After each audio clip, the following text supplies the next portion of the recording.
there we go. We are live. Hey. Well, welcome. It's 4 minutes past 8 p.m. here. And is it 4 minutes past 6 a.m. in New York? All right. Well, we'll start. I'm waiting for 2 other people to join us, but they can join us. So thank you very much for joining me. I know it's 6 o'clock in New York at the moment. It's just 5 minutes past 8 p.m. in Melbourne, Australia. I'm so excited to host you today. We've been chatting on LinkedIn, where we've been connections for a while now. And you inspire me with your journey. And I was just like, this is the guy that I should reach out to. So a bit about myself. For those people that don't know me, we've been connections with you, Marz, for a while. My name is Agnes. I'm the founder and executive director of Australian Sickle Cell Advocacy. And I'm so excited, as I said, to have you today.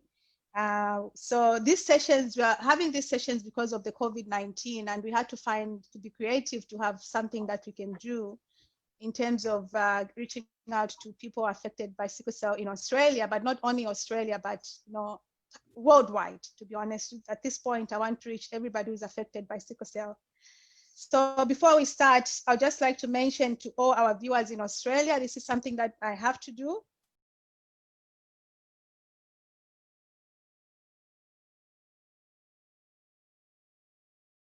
So as I said, these sessions, which now I'm calling Sickle Cell Talks with Agnes, is because of what's happening. Everybody's affected by the COVID pandemic, and my heart goes to everybody who's directly affected with all this situation. But today, most importantly, I'm so inspired that I have you today. And for people who do not know you, you are Marz Bishop. Yeah, after getting connection, talking about today, you've given me a very inspiring topic, and how you're going to share your experience of living in sickle cell and how you've empowered so many youths and so many people in your community. So your topic is so powerful. It says that sickle cell is a superpower. Seriously, how good is that? Really, for me, is the connecting factor of showing people really, truly, honestly, of how I've adopted the mindset of saying that sickle cell is a superpower to me. So I'll go ahead and introduce myself. I am Marz Bishop. I am currently a professional speaker, coach, advocate, and just a all around, normal type of individual. Just trying to make a difference through my story to show other individuals how they can improve their performance and maximize their potential, regardless where they come from, what type of challenges they go through.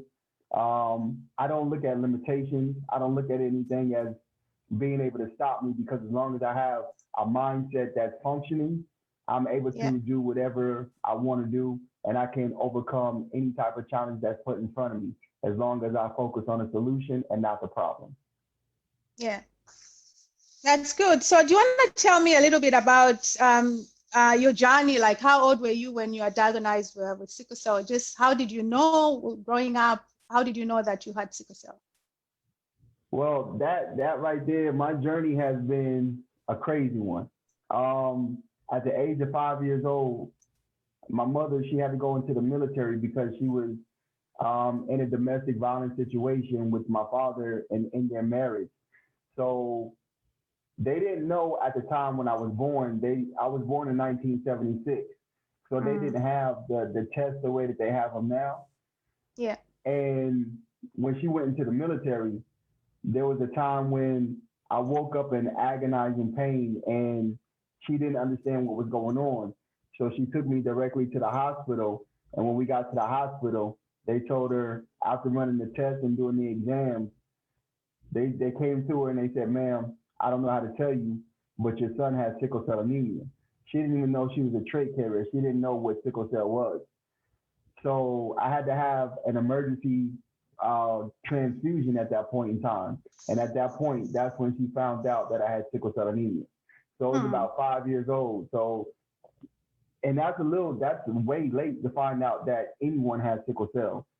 So normally that's found out like in the beginning, right when a child is born, they do the test and they come and they let you know, your daughter may have the trait or they may have the full disorder. Yeah, yeah. Well, the story is a bit similar to us. Like for me as well, I grew up over 30 years, to be honest. I didn't know that I carried the sickle cell trait. So it's surprising that, you know, even in America, because I know in America it's very common. It's very, very common compared to other parts of the world. Like I'm from the southern part of Africa, Zambia. It's not so much common that we talk about it, and the testing is not as popular as it is in America with the newborn screening. So it's surprising that your mom actually didn't know that she had the trait.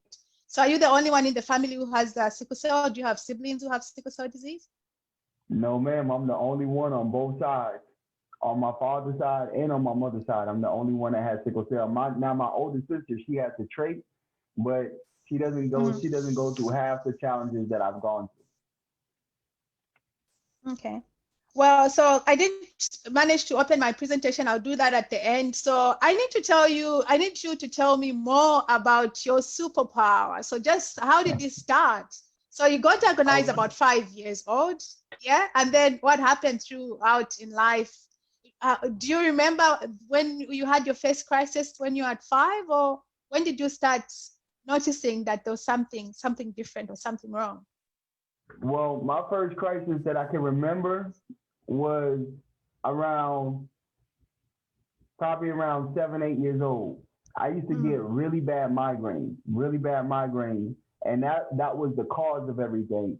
And I can remember, I think there was a time when my mother was holding me, and I would black out. I used to have blackouts with my crisis, with my headaches, and I remember, you know, being in her arms and just blacking out, and she didn't understand what was going on.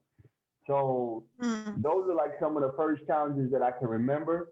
But I also remember like the older that I got, the worse they became. And I can, you know, going in and out of the hospital at like 8 years old and just all the agonizing pain that I would be in. Like I really hated sickle cell in the beginning. I hated the fact that I even had it. And, you know, just the pain that comes with it. I can't even explain to you the pain. Like you wouldn't be able to understand. Like when every bone in your body, it just shuts down. When every joint at simultaneously is like you just want to die.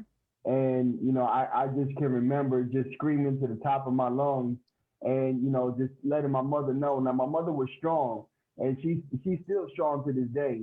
And, you know, she would just be ready to go. And she was on the move whenever I would tell her we need to go to the hospital. She was like right there.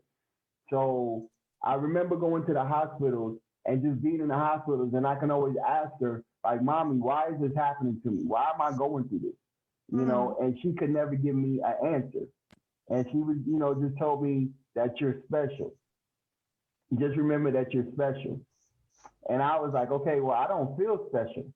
How am I supposed to feel special when I'm in all this agonizing pain? How am I supposed to feel special when I'm the only one going through this? But over the course of the years, it took for me to recognize what she was saying. Like, okay, I am special because there's nobody else who knows what I'm going through. Yeah, yeah. You know, and just when you're in that type of position, for me, it was like, okay, I just want to die. That was like the main thing. I just want to die. And I can just remember screaming out to God, like, please just kill me. Like, I would rather be dead than continuously going through the pain all the time. And I remember there was one time we were in a hospital and, you know, they give you Dilaudid, they give you the Teradol, they give you all these different like morphines, they get, you know, to subsidize the pain. And I remember laying there and I told my mother, I said, Mommy, I don't like the way that this is making me feel. Please don't let them give that to me anymore. And, you know, she was like, okay. So over the course of time, I never took none of the pain medicine. Like for my headaches, I had to take the pain medicine because of my migraine. So at the age of 7 years old, I was taking Tylenol 4 with codeine, which is like one of the strongest Tylenols that they can give you. And, you know, just growing up, I trained my body not to take the medication. So I don't take medication. I'm not on any drugs that the doctors try to prescribe to you because I didn't want to grow up and I didn't want to be attached to anything like that. So You know, and when did you learn, sorry to cut you short, when did you start controlling, like, so I'm saying this from the experience that we had with our daughter. First, let me recognize Yemi. Yemi, can you hear me? Hi, I can hear you. Can you hear me? Yes, yes, we can. What's wrong with your video? We can't see you. I'm going to open it in a minute.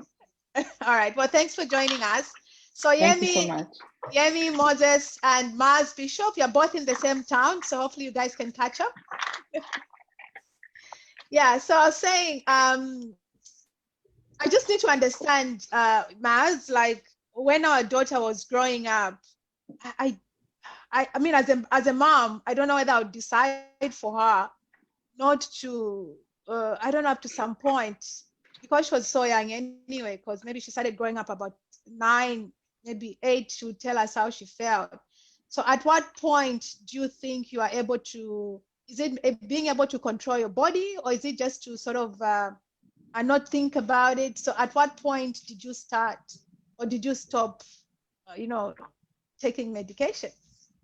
well, to be honest with you, once they controlled the headaches, that pretty much was it. You know, it was always to the fact where I just learned how to control the pain. I learned how to deal with it. When you wake up every day and you're in pain, you either gonna deal with it or you're gonna try to do something to subside it. And I just learned how to deal with it. I learned how to control it, and I learned how not to focus on it so much. Like that, and that was my strongest thing. You know how they always say, where your mind goes, the body will follow. Yeah, yeah. I'm a firm believer in the mind and the body. Yeah, yeah.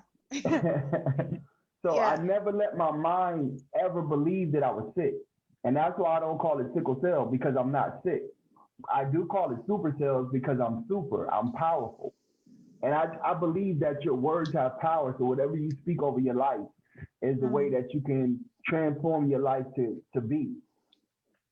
So it's always been that since I can remember, the only medication that I do take is the folic acid, and I do take anti-inflammatory. So I take the ibuprofen 800, and I take another one, anti-inflammatory called diclofenac. And those kind of, because I don't take the hard pain, like the hard medication, like the Dilaudid and like the morphine, I don't take that. So my body it's acclimated to not being dependent on anything. Okay. And see, what I found out is that when you continuously take in that medication over and over again, it's making your body dependent on it. So when your body becomes dependent on it, now it puts you in the position of constantly tearing you down, because all it is breaking down your organs even more. So with growing up with the side effects, because I read in your bio, you did have a stroke at one point, right? I had 2 strokes. My first stroke was at the age of 22 years old. But that was because at that point in time in my life, my mindset was I was trying to kill myself. Because of the fact, like I said, when you wake up in pain every day, it puts you in a position of like I told you, I hate, like in the beginning, I hated God. I hated the fact that I had this. And I only looked at it from that point at being sick because everything that I was going through. So at that point in my life, I was really trying to kill myself, and I was just living destructively. So when I say I was living destructively, that means that I was drinking a lot, I was smoking a lot, I was like hanging out with the wrong crowds, and I was doing everything negative to try to tear my body down. So the very first time that I had my stroke, I was 22 years old. And when I found out how much I didn't want to die, it was just like, that was one of the most scariest moments in my life. Yeah. So what were your, because at that point you are old enough, so just run us through, like, how did you feel? What were your symptoms? How did you, what happened? Let me see. At that point in time, I was on the bus and I was leaving. I was in California. So I was leaving from Inglewood and I was going to, I went to school for medical assistant, right? And when I was on the bus, I felt my lips start to tingle and I felt my fingers go numb and my eyes started going blurry. And I became like really nervous because I was far from home. And I was just like, okay, God, I'm not ready to die. Like, what's going on? You know, Yeah. really what's going on? Like, this is not what I want. Yeah. And at that point in time, that's when I was like, okay, this is not what I want to happen. And from that moment on, it did something, but I never really transitioned or went away from the way that I was living. It just caught me off guard. Mm. And when I went back to New York, after my daughter was born, I have a 19-year-old daughter, and she has the trait. Yeah. So when I started to lose mobility in my left arm, I started to see that she was left-handed. So I was like, okay, I didn't lose my left arm. I just gave it to her. Right? Yeah. Yeah. So everything that I've gone through, it has put me in the mindset of saying, as long as I start accepting this as what it is and stop fighting myself, because when you fight against yourself, you're stopping yourself from being your natural person. You're stopping yourself from being who God created you to be. Now, if I just told you, you gave me this, and I'm the only person on both sides of the family, you gave it to me for a reason. They always say he gives his strongest warriors the most difficult assignments. Yeah. Yeah. So I'm stronger than what I even knew. But I was so much fighting against him and I was fighting against me. And that's when I was like, okay, something's got to change. But it didn't change until I accepted him for who he was. And then I remember when I got here to Atlanta, I went to my very first sickle cell symposium. And this is the first time I ever been around other individuals with sickle cell. And how old were you then? How old were you then? I was somewhere within my 30s. I was somewhere in my 30s. I'm 44 now. And I was having a conversation with one of the gentlemen as we were walking to the mall. And we were talking about sickle cell. And I can't remember the exact conversation. And I had to stop him. I said, bro, let me tell you, I don't have sickle cell. I have super cell. And he was just like, yo, you don't know how powerful that is. Yeah. And at the time, I didn't know how powerful it was. But I started to put it in my mindset to say that I have super cells and not sickle cell. And it just made so much sense to me. And it just, once I started to adopt it, it just put me in a whole different position. And it gave me like a strength that I can't even explain to anybody. You know, it was like me accepting the fact, like, this is who I am.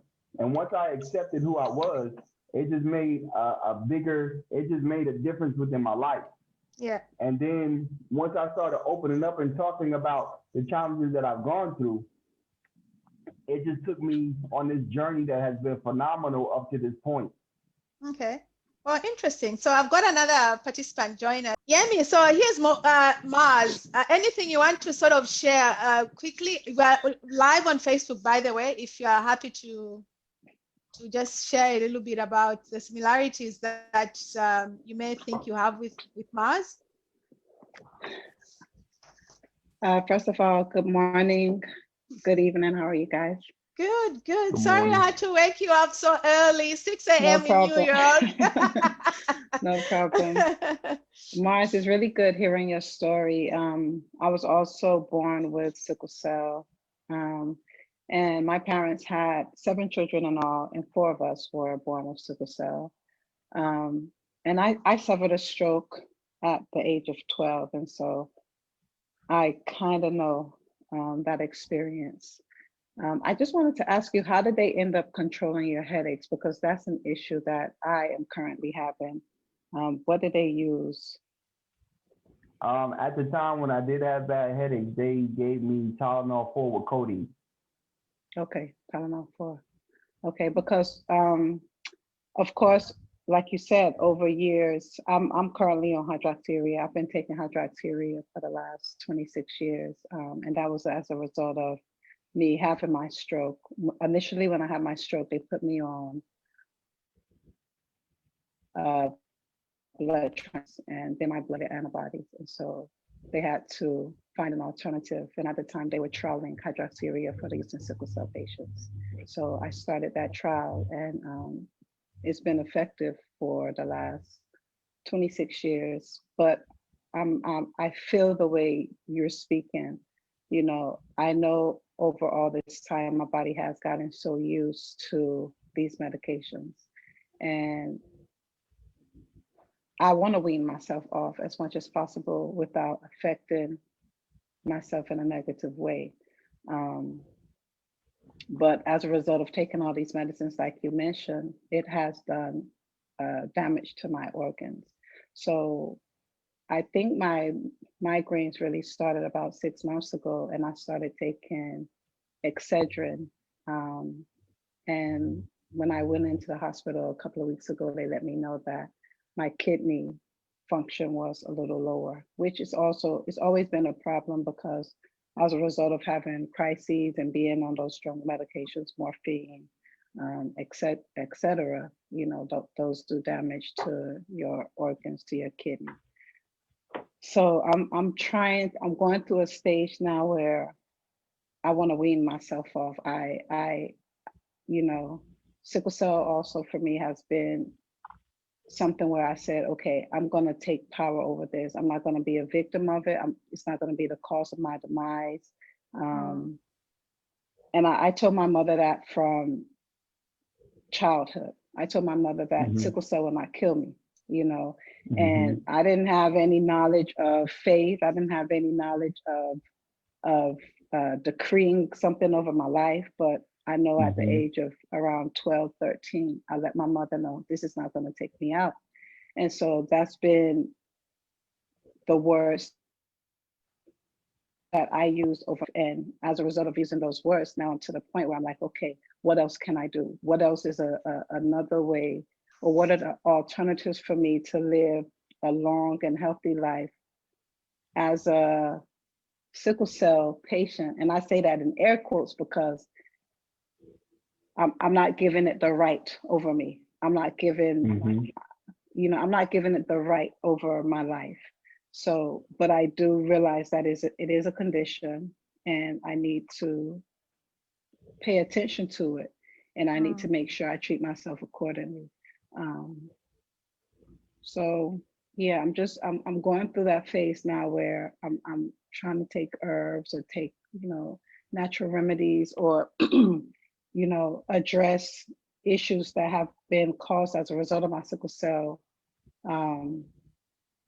outside of taking things like lisinopril or tramadol. You know, I use a lot of prayer now if I'm having my headaches. I woke up this morning with a headache, and instead of popping any medication, I just use like an herb that I rub on my skin just to kind of draw it out. But I appreciate you sharing your story, and it's good to hear from a super cell warrior. So we and I put that love the way super you term cell. that. Yeah. I know. So we put that super cell. So now, Marz, take it up. You're about to go to your first convention in your 30s. What happens? Say that one more time. I couldn't hear you. I was saying, you said the first time you went to a convention was around your 30s, the first time you ever spoke openly about sickle cell. And you are working with this guy, and you tell him that I don't have sickle cell. I've got sickle powers. What did you call them? Nah, I got super cells. I got super Yeah, cells. super cells. Yes. You said super cells. So take it up. I want to listen to that story. So you're on your way. I'll give Jackie a few minutes. I just want to. I'm so interested in what happened next. So what happened next? Yeah. So when we were talking, it just was like, it was powerful because I think it did something to both of us. Yeah. And it just put me in a position of like really owning what it was that I had. And like I said, it's like Superman. Like when Superman really acknowledged his power and his strength, he was able to become who he was, you know, Superman. And once I was able to really accept the fact of what this is and what I can do with it, and the way that I can make a bigger impact by telling my story and showing other individuals what I've gone through. Because you'll never see a person having 2 strokes and still living. Like I'm able to articulate. I'm able to continue with a normal life. You know what I'm saying? And there's not many people who go through that same thing. So by me just looking at what I've gone through, it has given me the courage to be like, okay, there's a real purpose for my life. And my purpose now is to show other individuals how they can take this same challenge and how they can use it and flip it and make it work for them instead of working against you. You know what I'm saying? So if I would have stayed in the mindset of saying I have sickle cell, I would be sick in my mindset. But by me saying I'm super, what does super mean? Super means that you're strong. Super means that you're like, you're above everything else. There's nothing that can break you more than you can break yourself.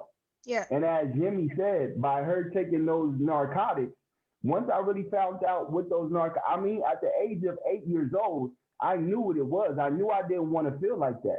I knew I didn't want to be controlled by any substance, especially something as strong as morphine. That will tear your body down quicker than anything. And I knew at that point in time that was the most powerful statement that I said.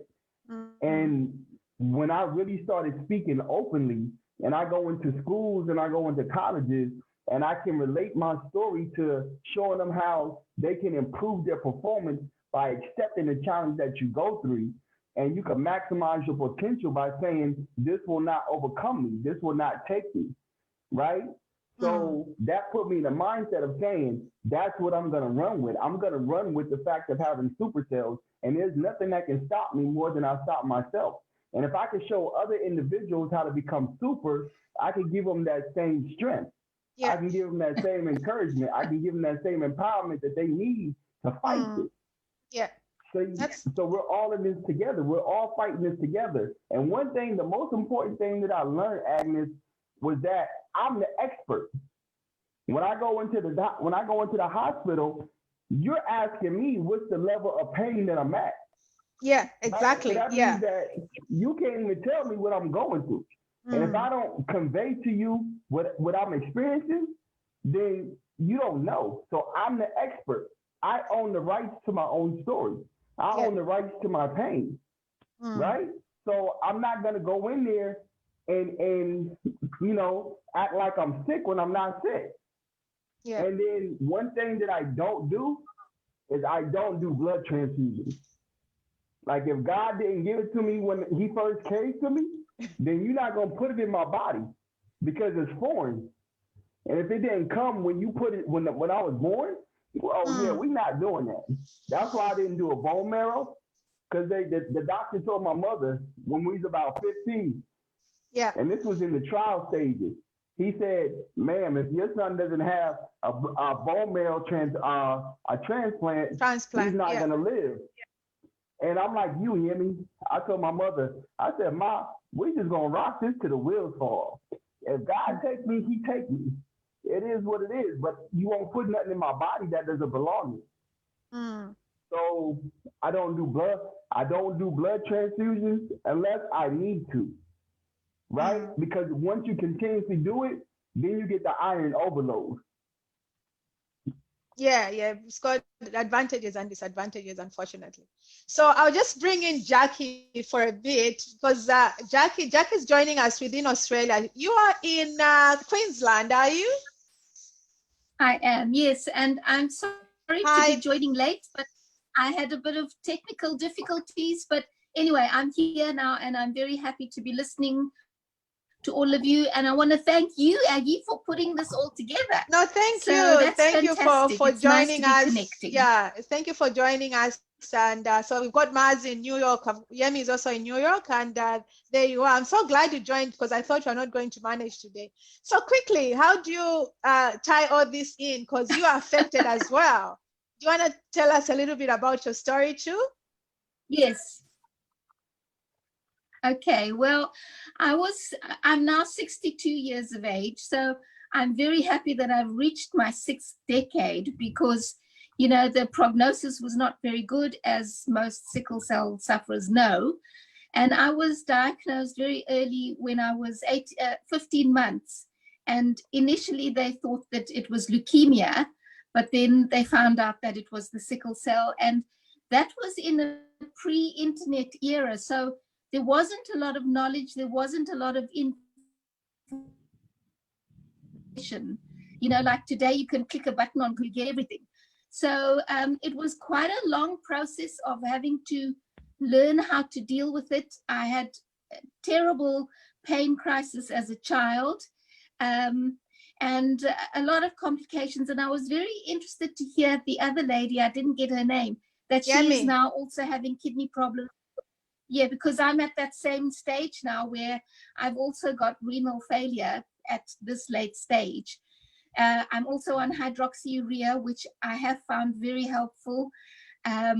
So yeah, you know, there've been so many complications, and it's had a very long course. But I like Marz for saying that they are super cells. Yeah, and you know, like every person is different. I've got a show with you, Jackie, in the coming weeks where you're going to tell me about your remarkable story. But I'm so glad that you joined us today, and you're able to join Marz and Diemi. But you know, every person is different. Every person is different. Like with my daughter, I think Yemi, and I think even you, Marz, you've read about our story. She never had pain. Like I think maybe in the 10 years that she had sickle cell, only went to ED once for pain crisis. So every person is different and how they live with sickle cell. So I'm learning to find all these remarkable stories between individuals. And Marz, you're not the only one who's not taking anything. I've got somebody who lives here also in Australia, is in New South Wales. He just takes Panadol, and he's SS. So every person is different, and how you sort of deal with this condition and how it affects your body. But I'm just surprised, Marz. So tell me, how many times have you ever had a transfusion? Because you said you never, only when you need to. So how many times, if ever, and when does that period come when you need to have a transfusion? I would say I've had, within my lifetime, I've had no more than about 7 transfusions. And those transfusions only came when I was in the hospital.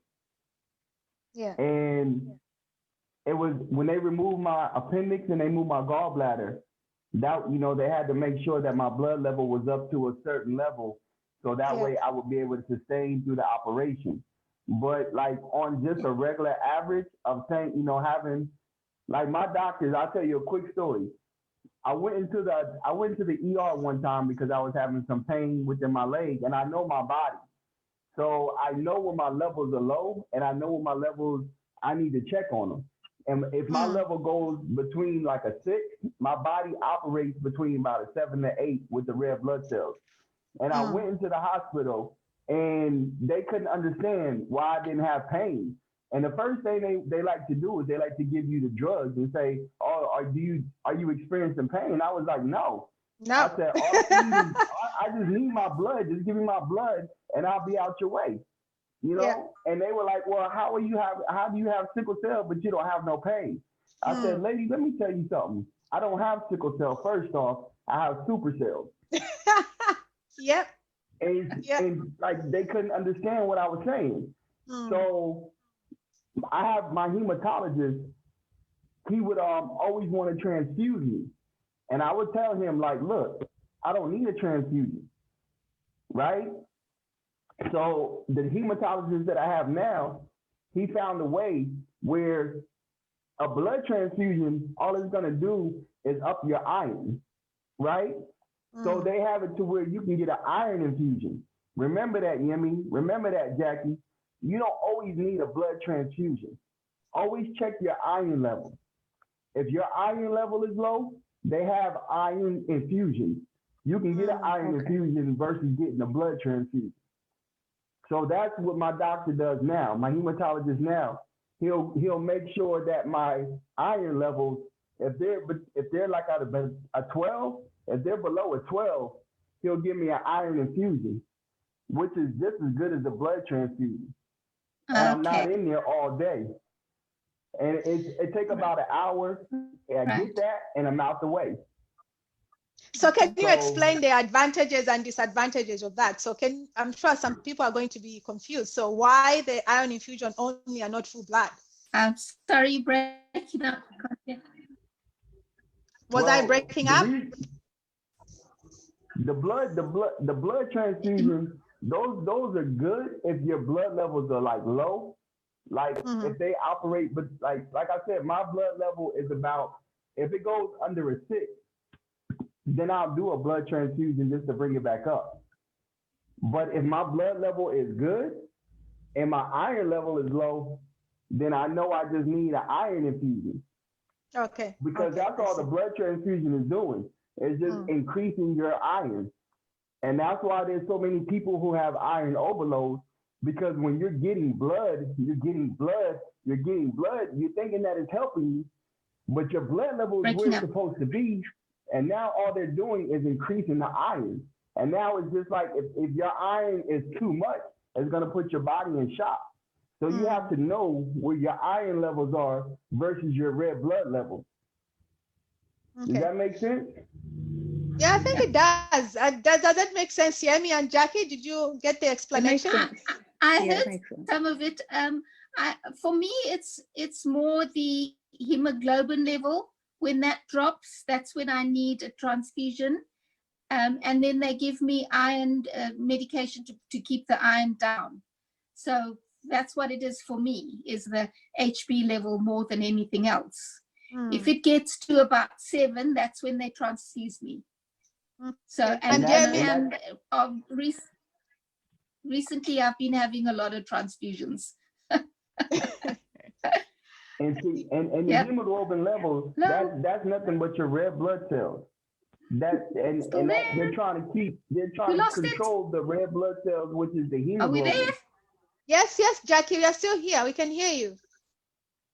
So when they're trying to control the hemoglobin, they're overlooking the fact of where your iron is. And your iron is within the hemoglobin. So if you know what your iron level is, then you don't need a transfusion. You just need an iron infusion. And they're trying to lower your iron because of the fact that they're putting so much in you. And every time that you continue to do a blood transfusion, what are they doing? They're putting you at risk of damaging something else or increasing something else. That's why I said, when you go into the hospital, you are the what was the word that I used? Expert. You are the expert. The expert. When you go in the hospital, you're the expert. So every time you go into the doctor and they checking your blood, they're supposed to be giving you a readout of what your blood is, and start learning those numbers. Start learning what it means. So that way you know exactly how to control yourself. And a lot of times we go in there and we think that the doctor is the expert. But what I tell people, your book knowledge does not override my 44 years of experience. There's no way that can be. Right? So if I learn how to know my levels and know exactly where my hemoglobin is, where my iron level is, those are the two things that they focus on the most. The white blood cells, that just lets them know that there's some type of what's the word? Like there's a infection. That's all. That's all the white blood cells. And it lets them know that there's some type of infection. Right? So now,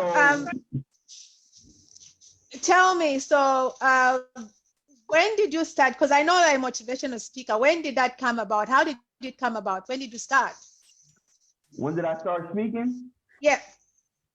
I started speaking in 2017 after I left corporate America, because I'm a person, like, I have a free spirit.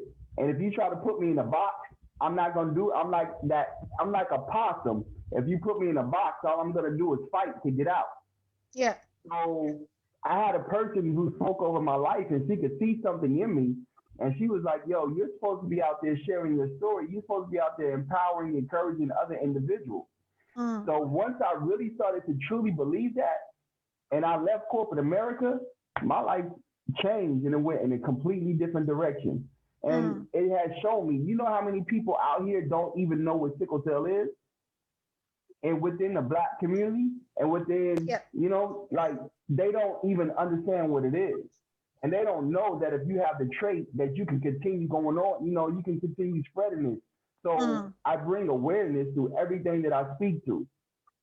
So right now, that was when I started. I started in 2017, and I've been able to see my life just blossom and go from where I was, and I don't even know where God is going to take me, but I know it's going to be something phenomenal. So what programs or what focus groups do you talk to? What sort of programs do you do? I talk about leadership, I talk about mindset, and I teach individuals how to develop their story. So I have a program called The Power of Communication. And the power of communication is just showing you how to be able to tell your story. And your words have power, like I said. And if you use your power in the right way, then you have control over everything.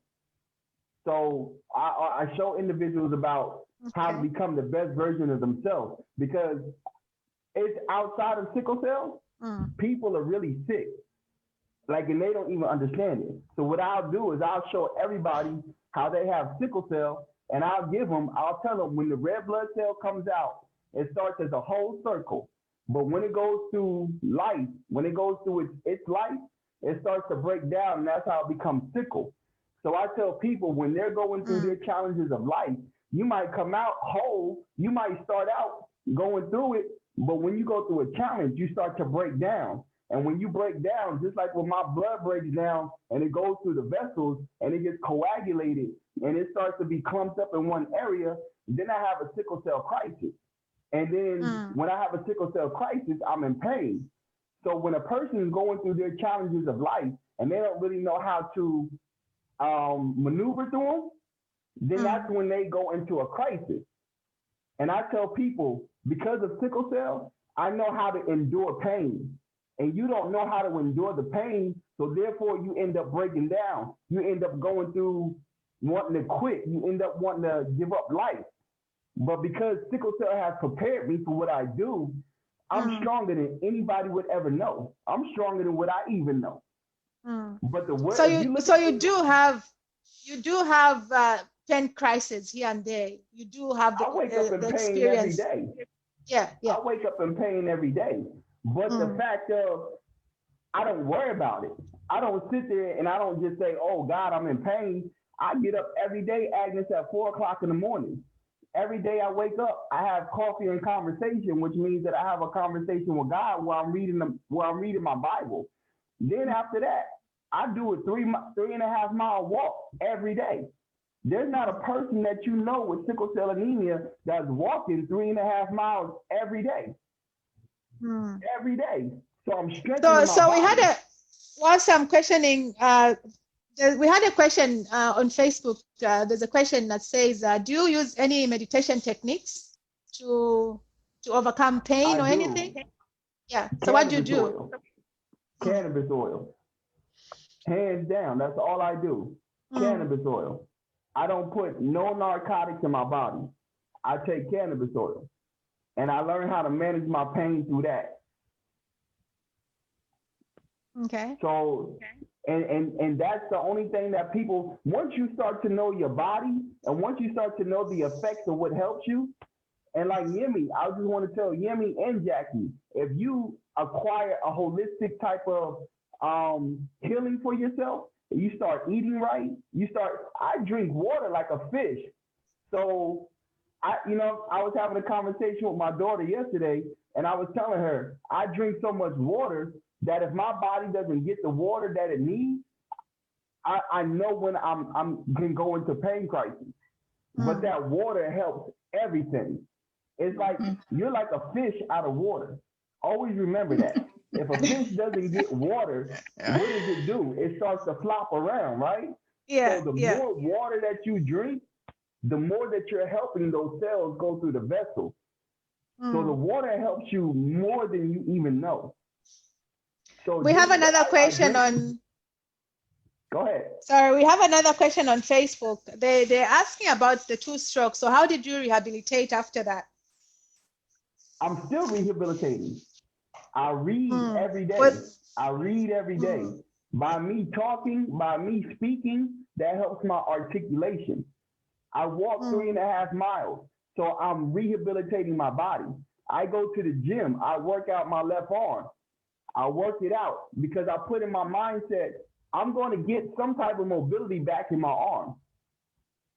And every time I work on it, every time I do something, I look at it in the fact of saying, I'm going to be super in every area. I may not get it all back, but as long as I'm putting forth the effort, then I know that I'm doing the things necessary to make myself better. So every day, walking, drinking water, not taking the narcotics, those are all parts of my routine. yeah, okay.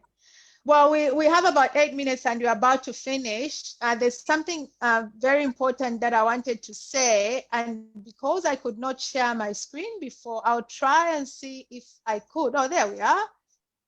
So I won't go in detail in terms of what I wanted to talk about our organization. I'm doing this on behalf of Australian Sickle Cell Advocacy, as I said.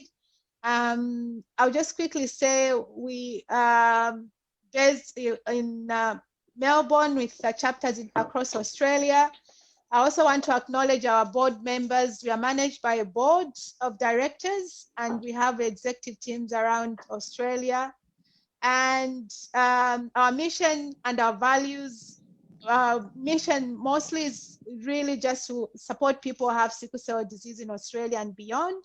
And we do this by raising awareness, education, information, supporting people affected. We're also advocating to have sickle cell research in Australia, and we're happy that we have scientists working on that at the moment. We've done a few things. We registered about 2 years ago, and we are so transparent. Everything we do is on social media. I don't want to go into detail because I've been showing this every time, but I just wanted to say quickly that I'm discussing this with Marz, and this is Marz's journey. What he's saying, I don't want people to take it literally just because Marz doesn't take blood transfusion, he doesn't take medication. He's not giving advice. So if you've got any medical condition, please consult your GP. And you can email Marz or you can email me. You can find him on social media. Just ask him how he deals with his treatment, but don't take it literally. You have to ask your GP to manage your condition.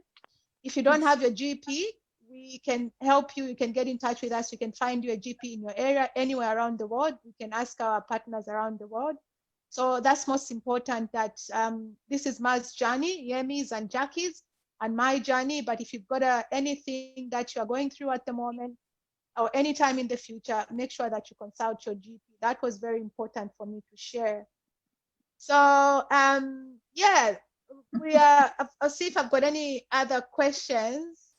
I don't have any questions, but how can people find you? Do you have any Facebook accounts, any social media accounts? I'm on Instagram, Facebook. I'm on LinkedIn. Everything is Marz Bishop, M-A-R-Z Bishop. Yeah. And you can find me on every social media platform. And I would love to connect with you. If there's any questions that you need to ask me, if there's anything that I can help you with, feel free to reach out to me. I'm an open book with closed chapters. That means that I've been through some things in my life and I don't look at the past. I only look at the future. I only look at where I'm going. I don't worry about where I've been, because where I've been, I know that way too well. I'm looking at what I'm about to encounter that's going to make me better. So that's what I focus on. All right. Thank you. Thank you so much, Marz. Any last words, Jackie? Yemi, are you still there? I just want to say thank you so much. I've loved seeing all of you this evening, and I look forward to more discussions. So good luck and God bless to all of you. Thank you. Thank you, Jackie, for joining. Yemi, are you still there? Yeah. Yemi, are you still there? I can't see you. Well, I'm not sure whether she's on. Well, I know she's not feeling too well right now, so I just want to say, Yemi, I pray for you, and I hope that all is gonna work out for you. Make sure that you find out how to control your pain that works for you. I can only give you guys what works for me, what I do. I'm not telling you I'm not a physician, but I know what you're going through. Trust me, I've been there. and I'm not going back there. Well, thank you you, Marz. so Thank you. much. Yeah, thank you. Well, I sincerely want to thank you, Marz, for coming on the show and opening your journey with the Sickle's journey with us. And as I said, I always follow you on LinkedIn. You inspire me every day. And I hope you've inspired others by your journey and your superpower.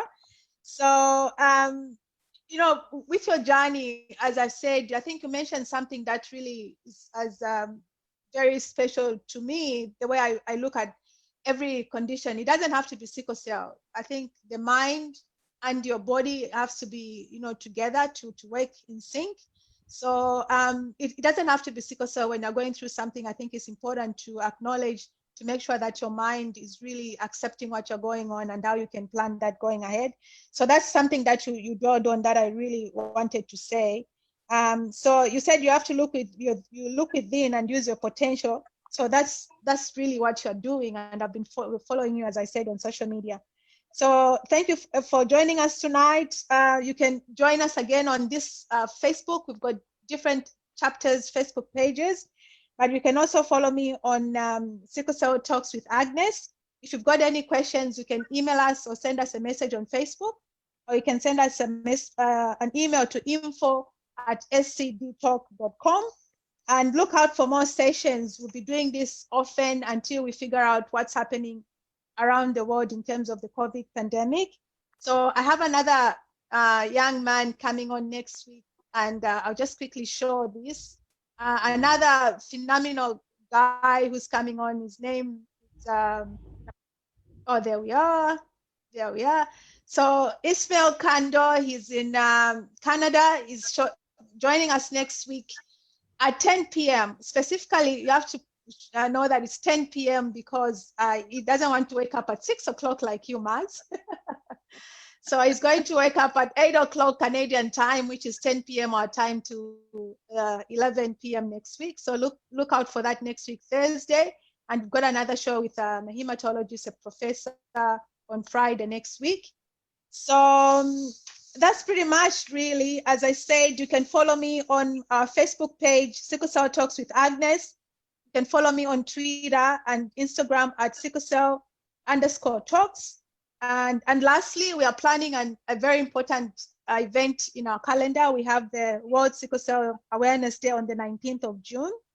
And we have a panel of speakers from different countries. Marz, please, you should join us. Jackie, you've already registered, right? Yep. Yeah. So please join us. It's going to be phenomenal. You know, I've got different clinicians and other stories, but also things that are to my heart. As I said, mental health is a part of me that I feel is important to talk about. So I've got a psychologist and psychiatrist on the panel as well. So yes, thank you so much. Marz, I'll give you the last word. What's your last word before we go? My last word before I go is, remember, you are the expert. Nobody can tell you about your body more than you can. All right? And always listen to what your body is telling you and find out the way to manage your pain that works for you. You guys Very are good. phenomenal. Thank you. All right? And continue to be super. Yeah. Jackie, any last words? No, just thank you so much for that, Marz. I totally agree with saying that we are our own experts, because nobody can tell us about what we experience. So thank you for that. I totally agree with that. And good luck to you. Yes, ma'am. All right. Thank you so much. Thank you so much for joining us, and you have a nice day. I'll be going to bed now. It was so nice to have you, and looking forward to you joining us again on the 19th of June. Thank you. Yes, ma'am. Yes, Bye-bye. ma'am. I look forward to it. Good night, you guys. Okay, All thanks. right. Talk to you later. Thank you. Bye. Bye-bye.